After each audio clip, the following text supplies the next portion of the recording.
बीजाक्षर मंत्रों का उल्लेख है, उनका उच्चारण है। और बृहद बीजाक्षरों को पढ़ने से हमारा जीवन में जो पुण्य है, जो कार्य है, पुण्य भी शीघ्र आता है और कार्य भी जल्दी होता है। और वर्तमान में जो छोटी छोटी सी रुकावटें जो आती हैं, जो हमें अंदर से तोड़ करके रख देती हैं, हमारी हिम्मत को कम कर देती हैं, हमें मेंटली डिस्टर्ब कर देती हैं, वो सारी समस्याएं मुख्यतया अभिषेक शांति धारा में आए हुए बीजाक्षरों से बहुत जल्दी दूर हो जाती हैं। तो मेंटली आपको स्ट्रॉन्ग बनाने के लिए भगवान जिनेंद्रदेव की शांति धारा आजकल प्रतिदिन प्रति मंदिर में होने लगी है। तो उस शांति धारा का अभिषेक के बाद होने वाली धारा का नाम शांति धारा इसलिए है क्योंकि भगवान पुष्पदंत से लेकर के भगवान धर्मनाथ तक धर्म का विक्षेद होता रहा और भगवान शांतिनाथ से भगवान महावीर स्वामी तक अखंड रूप से धर्म चला। धर्म का विक्षेद समझते हैं? धर्म का विक्षेद आशय है तीर्थंकर मोक्ष गए, उसके बाद जितने भी साधु थे वो अपने अपनी आयु कर्म पूर्ण करके संसार से चले गए। अब श्रावक तो हैं, कुछ समय तक एक भी दिगंबर साधु का लाभ नहीं मिले, एक भी साधु का दर्शन ना हो, एक भी दिगंबर साधु ना हो। उसके बाद फिर कौन हुए? श्रेयासांत भगवान हुए, फिर वो मोक्ष चले गए, उनके साथ दीक्षित, उनके बाद दीक्षित साधु अपनी अपनी आयु कर्म पूर्ण करके चले गए। फिर थोड़ी समय के लिए एक भी दिगंबर साधु नहीं रहे। इस प्रकार से भगवान पुष्पदंत से लेकर के भगवान धर्मनाथ तक धर्म में व्यवधान आता रहा। भगवान शांतिनाथ से अखंड रूप से निर्बाध रूप से दिगंबर जैन धर्म चला है। इक्का दुक्का साधु होंगे, ये साधु हमेशा रहे हैं। तो अभिषेक के बाद होने वाली धारा का नाम शांति धारा इसीलिए है कि हे भगवान जिनेंद्रदेव, जिस प्रकार से भगवान शांतिनाथ से अखंड रूप से निर्बाध रूप से भगवान महावीर स्वामी तक धर्म चला, वैसे ही हम भी भावना भाते हैं, कामना करते हैं कि इस धारा के माध्यम से हमारे जीवन में, हमारे परिवारिक जन के जीवन में, हमारी पूरी समाज में, देश में, राष्ट्र में अखंड रूप से शांति बनी रही। ऐसा नहीं कि सुबह शांति हो जाए, दोपहर में अशांति हो जाए, शाम को शांति हो जाए, फिर रात्रि में फिर से अशांति हो जाए, ऐसे नहीं। अखंड रूप से शांति हमारे जीवन में, सभी के जीवन में बनी रहे, इसलिए उस धारा का नाम शांति धारा। और उसमें मुख्यतया नाम लिया भगवान पार्श्वनाथ का। तो देखिए, यद्यपि 3 तीर्थंकरों का उपसर्ग हुआ है, भगवान सुपार्श्वनाथ, भगवान पार्श्वनाथ, भगवान महावीर स्वामी। भगवान पार्श्वनाथ का उपसर्ग तो जगत प्रसिद्ध हो गया, सभी लोगों को पता है कि 7 दिन तक कमठ के जीव संवर देखने अलग अलग प्रकार से भगवान पार्श्वनाथ पर उपसर्ग किया। लेकिन जब भगवान सुपार्श्वनाथ, भगवान महावीर स्वामी की बात आती है तो लोग थोड़े से क्या होता है, हाँ, थोड़ा समझ में नहीं आता क्या उपसर्ग हुआ होगा, कहाँ वर्णन है, कहाँ मिलेगा। कि वर्तमान में जब नालंदा विश्वविद्यालय को जलाया गया था, आप सभी लोगों ने सुना होगा, तब 6 महीने कंटिन्यूअसली जैन शास्त्रों को जलाया गया। कितना जलाया गया? 6 महीने तक। आपने होली जलती हुई देखी है क्या? जब होली जलती है तो कितनी अग्नि होती है उसमें? बहुत सारी, एक बहुत बड़ा ढेर होता है जिसे जलाया जाता है, उसमें कितनी लौ उठती है, कितनी अग्नि, बहुत सारी अग्नि होती है। अगर उतनी अग्नि कागज से पैदा करना हो तो कितना कागज जलाना होगा? एक कागज को जलने में कितने सेकंड लगते हैं? होली के बराबर अग्नि कंटिन्यूअस 6 महीने तक जली और उसमें सारे जैन शास्त्रों को जलाया गया, तो कितना साहित्य, कितना आगम, कितने शास्त्र नष्ट हो गए होंगे? बहुत सारे। इसलिए आज वर्तमान में बहुत सारी चीजों का हमें प्रमाण वगैरह नहीं मिलता है, खोजे जाते हैं, वो चीज संस्कृत, प्राकृत और हिंदी में उपलब्ध नहीं होती है। आज भी बहुत सारा साहित्य कन्नड़, तमिल, तेलुगु लैंग्वेज में अवेलेबल है। आचार्य भगवंत मुख्यतया पूर्वाचार्य दक्षिण भारत के ही रहे हैं जिन्होंने आगम को लिखा है। तो आज भी आपको कन्नड़ भाषा वगैरह में, तमिल भाषा, तेलुगु भाषा वगैरह में आपको अपना जैन साहित्य मिल जाएगा।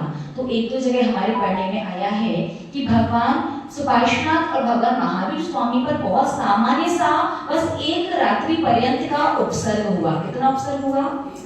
एक रात्रि पर्यंत का। आपने कभी ध्यान दिया हो तो कुछ कुछ भगवान सुपार्श्वनाथ की प्रतिमाओं पर फड़ बने होते हैं। सर्प का फड़ कोई बता सकता है क्यों? क्योंकि भगवान सुपार्श्वनाथ स्वामी पर जब उपसर्ग हुआ, भगवान सुपार्श्वनाथ स्वामी एक नदी के किनारे खड़े होकर के मुनि अवस्था में ध्यान कर रहे थे और उस समय व्यंतर देव ने आकर के उन्हें एक किनारे से उठा करके दूसरे किनारे पर रख दिया और पूरी रात्रि पर्यंत सर्प का रूप बना करके उनके ऊपर उपसर्ग करता रहा। प्रातः काल उसने देखा कि मुनिराज तो बिल्कुल सुमेरु पर्वत की तरह अड़िग खड़े हैं, जैसे उस किनारे पर थे वैसे ही यहाँ हैं। मेरे उपसर्ग से मैं किसी प्रकार का कोई फर्क नहीं पड़ा। मैंने व्यर्थ में ही कर्मों को बांधा, अपनी गलती का एहसास हुआ, पश्चाताप किया, क्षमा याचना की और पुनः उन्हें उस किनारे से उठा करके पहले वाले किनारे पर रख दिया। उस सर्प का रूप बना करके व्यंतर देव ने उपसर्ग किया। इसलिए कहीं कहीं और पुरानी प्रतिमाओं पर आपको भगवान सुपार्श्वनाथ स्वामी की प्रतिमाओं पर भी फड़ देखने के लिए मिल जाएगा। भगवान पार्श्वनाथ का उपसर्ग सभी को पता है, धन्य पद्मावती ने सर्प का रूप बना करके उनका उपसर्ग दूर किया था, तो मुख्यतया उनकी प्रतिमाओं पर तो फड़ मिलता ही है। भगवान महावीर स्वामी का भी बहुत सामान्य सा उपसर्ग सुनने में आता है कि जब वो उज्जैन के शमशान में मुनि अवस्था में ध्यान कर रहे थे, तब रात्रि के समय उन पर भी स्थाणुभद्र नाम का रुद्र कहते हैं व्यंतर देव भी आता है, उसने उपसर्ग किया और एक रात उपसर्ग करने के बाद सुबह उसने देखा भगवान अड़िग खड़े हुए हैं। अपनी माया को समेट करके भगवान से क्षमा याचना करके वो वापस अपने स्वर्गों में अपने जहाँ से वो आया था वहाँ लौट गया। तो भगवान सुपार्श्वनाथ भगवान महावीर स्वामी पर बहुत सामान्य सा उपसर्ग हुआ था। भगवान सुपार्श्वनाथ भगवान महावीर स्वामी पर सामान्य हुआ था, भगवान पार्श्वनाथ पर विशेष उपसर्ग हुआ था। तो महानुभाव दो चीजें तो बातें होती हैं, एक होता है परिशह और एक होता है उपसर्ग। रिपीट, परिशह और उपसर्ग। परिशह क्या कहलाता है? जो जानबूझ करके सहन किया जाए। हम भोजन कर सकते थे, भोजन सामग्री भी थी, व्यवस्था भी थी, लेकिन हमने त्याग करके उपवास कर दिया, हमने भूखा रहना चुना नहीं आज। ये क्या होगा? परिशह है। और उपसर्ग क्या है? कोई त्याग नहीं था, व्रत उपवास नहीं था, कोई नियम नहीं था, कुछ नहीं था, इन कार्य में ऐसे फंस गए या किसी जगह ऐसे फंस गए कि सुबह से शाम हो गई, एक दाना भी भोजन का नहीं मिला। ये उपसर्ग की मूड पर आ गया, अब बर्दाश्त करना पड़ेगा। तो महानुभाव श्रावक लोग परिशह सहन करते तो है नहीं, भागते हैं दूर। जानबूझ के भूखा रहना चाहता है क्या? गर्मी सर्दी बारिश मच्छर नहीं भाई, मच्छर लगे तो उसका उपाय कीजिए, गर्मी सर्दी हो तो उसका उपाय कीजिए, भूखे प्यासे तो जितनी बार भूख लगे नहीं भी लगे, मन पसंद आ जाए तो वो खा लीजिए, कुछ भी।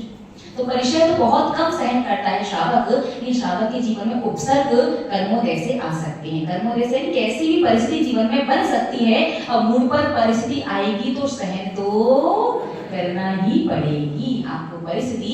इसलिए शांति धारा में मुख्यतः भगवान पार्श्वनाथ का नाम लेते हैं। यह भगवान पार्श्वनाथ 7 दिन तक इतना भयंकर, इतना विकट उपसर्ग आपके ऊपर हुआ और आपने बड़ी समता के साथ उस उपसर्ग को जीत करके केवल ज्ञान और मोक्ष को प्राप्त किया। मैं भी श्रावक हूँ, परिशह सहन तो नहीं करता हूँ, परिशह तो जानबूझ करके नहीं जाता हूँ, लेकिन उपसर्ग जब आ जाएगा तो मुझे भी आपका नाम लेने मात्र से वो शक्ति प्राप्त हो कि मेरे ऊपर जब भी उपसर्ग आए तब मैं आपकी तरह उस उपसर्ग को जीत करके आगे बढ़ सकूं। बात समझ में आई? तो जीवन में आने वाली हर समस्या, हर संकट को आप क्या कर सकें? जीत सकें, उससे आगे बढ़ सकें, वो आपको विचलित ना करे, परेशान ना करे, उससे आपको परेशानी ना हो। इसलिए आप मुख्यतया भगवान पार्श्वनाथ का नाम शांति धारा में लेते हैं। अभिषेक के बाद शांति धारा का समय है, आप करें। समय नहीं है, शांति धारा बाई चांस नहीं भी करते तो भी आपकी अभिषेक की क्रिया आधी अधूरी नहीं कहलाएगी। तो अब लगभग आपका समय भी पूर्णता की ओर है और अभिषेक शांति धारा वाला विषय भी कंप्लीट हुआ। अब अगर आपके कुछ प्रश्न होंगे इसी विषय से संबंधित तो आप अपने प्रश्न पूछ लीजिए, उसके बाद फिर आज के इस सभा को समाप्त करें। हाँ, देखिए शांति धारा कितने लोग करें, कैसे करें, वैसे आपके इस विषय में कभी ना कभी किसी ना किसी के द्वारा तो सुना ही होगा, फिर भी एक बार हम वापस से रिपीट करके आपको बता देते हैं। महानुभाव, एक व्यक्ति शांति धारा कर रहा है, बाकी शेष लोग क्या कर रहे हैं, शांति धारा देख रहे हैं। या अन्य व्यक्ति जाकर के दूसरा तीसरा व्यक्ति कोई हाथ लगाता है तो हाथ लगाने में और दूर से खड़े होकर के देखने में फल में कोई अंतर आता है क्या? पुण्य फल में किसी प्रकार का कोई अंतर नहीं आता। बात समझ में? रिपीट करते हैं फिर से, जो व्यक्ति शांति धारा कर रहा है वो अलग, ठीक है। उसके अलावा कुछ लोग बीच बीच में जाकर के कलश से हाथ लगाते हैं और कुछ लोग दूर से खड़े होकर के आराम से बैठ करके हाथ जोड़ करके विनय पूर्वक शांति धारा देखते हैं। दोनों के पुण्य फल में कोई अंतर आता है क्या? कोई अंतर नहीं आता, क्योंकि वैसे सही देखा जाए तो अनुमोदना हाथ जोड़ करके ही होती है।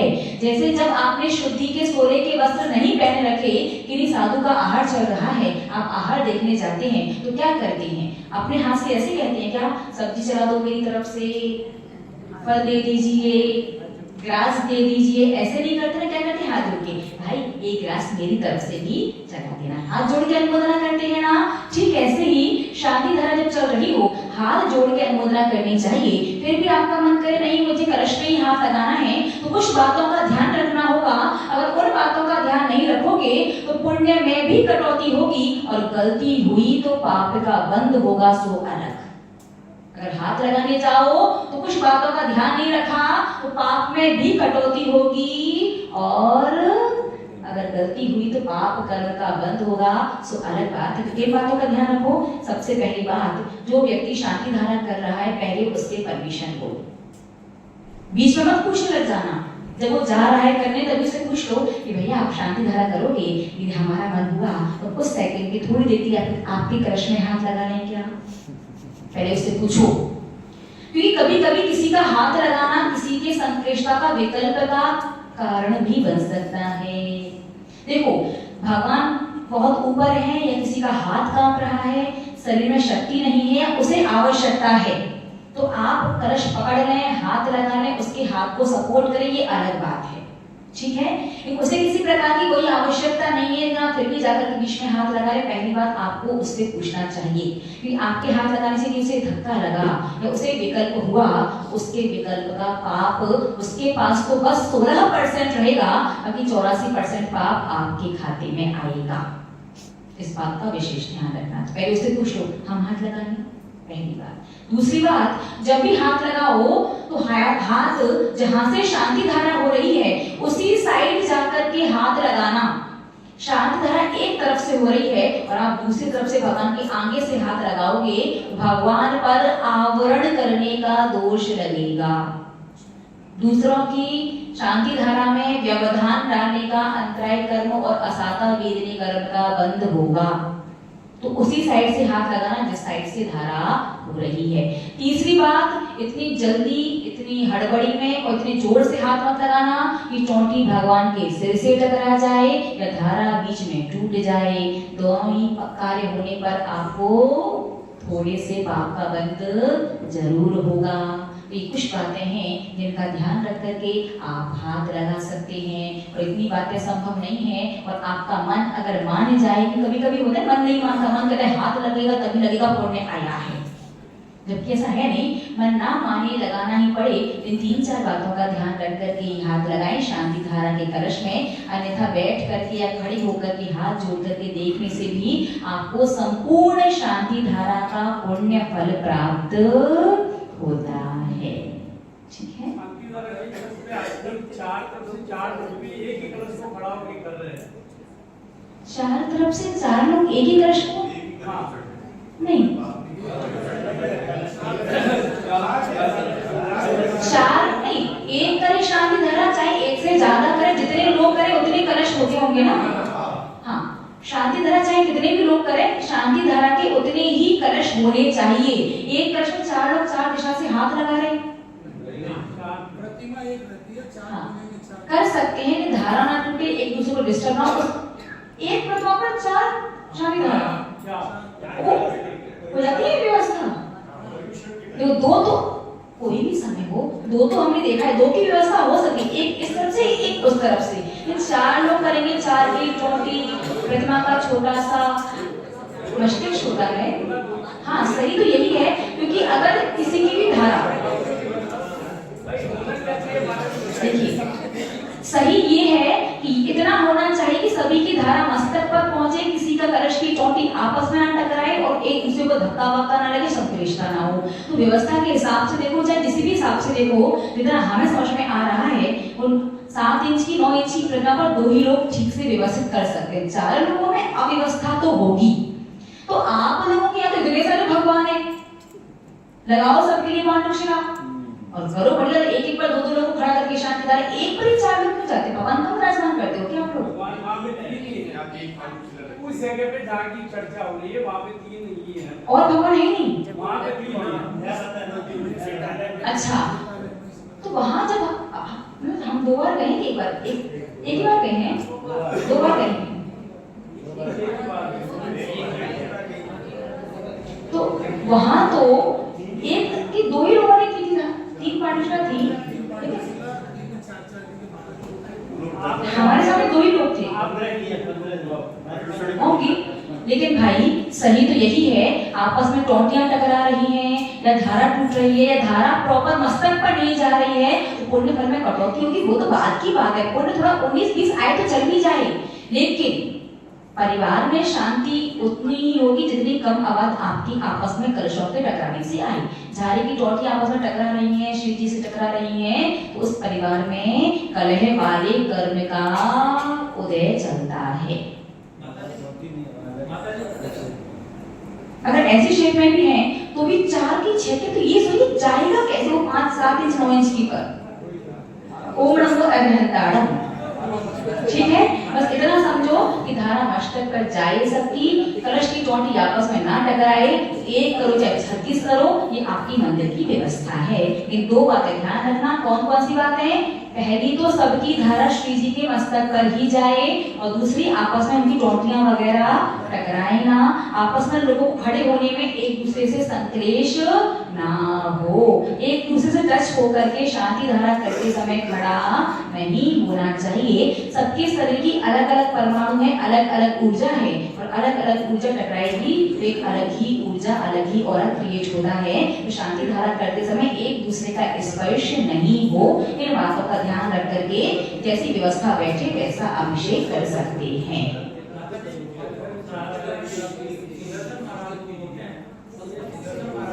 देखिएगा शांति धारा में एक शब्द आता है, ओम ह्रीम श्री सुदर्शन महाराज मम चक्र विक्रम सत्य तेजवल शौर्य वीर शांति पूरे पूरे करके। तो सुदर्शन महाराज को लेकर के लोगों के मन में बड़ा विकल्प, बड़े विचित्र बातें आती हैं। कोई कहता है कि ये शांति धारा किसी भट्टारक जी ने लिखी है और भट्टारक जी का नाम सुदर्शन रहा होगा, उन्होंने अपना नाम लिख दिया। कोई कहता है कि जिस समय ये शांति धारा चली उस समय का जो शासक होगा, जो राजा होगा, उसका नाम सुदर्शन रहा होगा, उसकी शांति के लिए ये सुदर्शन शब्द लिख दिया है। तो महानुभाव हमारा आगम क्या कहता है ये देखते हैं, ध्यान से समझिएगा। आजकल तो अधिकांश जिनवाड़ियों में से सुदर्शन शब्द अलग करके अस्मभ्यम या अस्माकम अलग अलग शब्दों को जोड़ दिया गया है, जबकि आचार्य भगवंतों ने लिखा है कि जिसने उस कृति को बनाया है, जिसकी वो रचना है, वो उसने जैसी बनाई है। अगर आप उसे पढ़ रहे हैं, कर रहे हैं, उसने जैसा लिखा, जैसा बनाया वैसा ही करो। अगर आपको उसमें से काट छांट करनी है तो अपनी नई रचना बना लो। किसी की कृति में काट छांट करोगे तो चोरी का दोष लगेगा। तो आपको थोड़ा बुद्धि विवेक का प्रयोग करना है। रत्न कर्णक श्रावकाचार्य की जब आप गाथा देखेंगे तो उसमें सुदर्शन शब्द का अर्थ है सम्यक दर्शन, अर्थात शांति धारा में जो सुदर्शन महाराज शब्द आया है उसका अर्थ है कि सम्यक दर्शन के प्रभाव से हमारे जीवन में चक्र विक्रम सत्य तेजो बल शौर्य वीर शांति पूरे पूरे भरपूर रहें, भरपूर रहें, भरपूर रहें। सम्यक दृष्टि श्रावक ही शातिशय पढ़ने का बंद कर सकता है, ऐसा वहां पर अर्थ निकलता है। तो आप जनवाणी में से लेके जब भी पढ़ें या जब भी वो गुरु वाला जो प्रसंग आए तब आपको वहां पर क्या पढ़ना है? सुदर्शन महाराज ही पढ़ना है।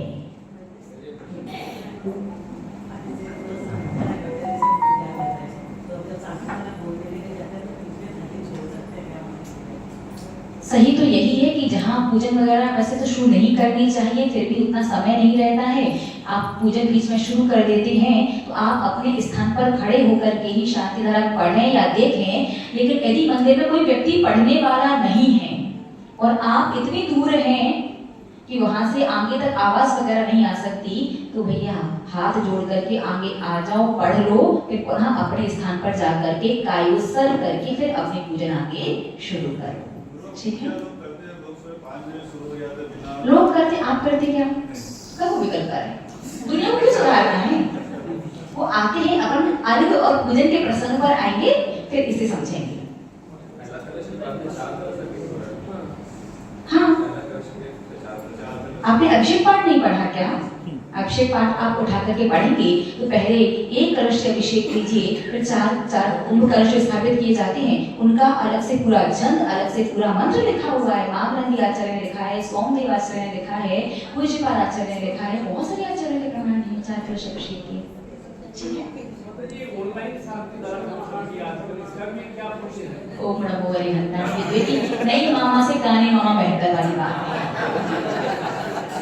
अब वहां पहुंच नहीं सकते, शांति धारा कर नहीं सकते, लेकिन लग रहा है कि वहां की वर्गणाएं ज्यादा। देखिए, शांति धारा चाहे अपने मंदिर में करो चाहे कहीं भी करो, शांति धारा के बीजाक्षर सेम है, उनका फल भी एक जैसा ही मिलता है। लेकिन कभी कभी कहीं कहीं किसी प्रतिमा की, किसी स्थान की ऊर्जा बहुत ज्यादा पॉजिटिव और बहुत स्ट्रांग होती है, तो कभी कभी ऐसा हो जाता है कि वहां पर जाकर के करने से, उन भगवान की करने से कई बार हमारा कार्य जल्दी जल्दी बनने लगता है। एक हमारी श्रद्धा, हमारी आस्था भी उन भगवान से, उस स्थान से विशेष रूप से जुड़ जाती है। इसका ये मतलब बिल्कुल भी नहीं है कि अपने मंदिर में ना अभिषेक करने जाओ, ना शांति धारा देखने जाओ, ऑनलाइन बुकिंग करा के 10 जगह अपने नाम से शांति धारा करवाओ। ऐसा नहीं होना चाहिए। आप जिस कॉलोनी में रहते हैं, आपकी कॉलोनी में जो मंदिर है, आपका प्रथम कर्तव्य उस मंदिर में विराजमान भगवान के प्रति है। आपका कल्याण तो पहले उन्हीं से ही होगा। उनके पास जाओ, दर्शन करो, अभिषेक देखो, अभिषेक करो, शांति धारा देखो, शांति धारा करो, उसके बाद चाहो तो आप अन्य जगह भी करवा लो। ज्यादा ना सही, किंचित किंचित थोड़ा थोड़ा करके बूंद बूंद से घड़ा भरता है, थोड़ा बूंद बूंद बूंद पर आता रहता है।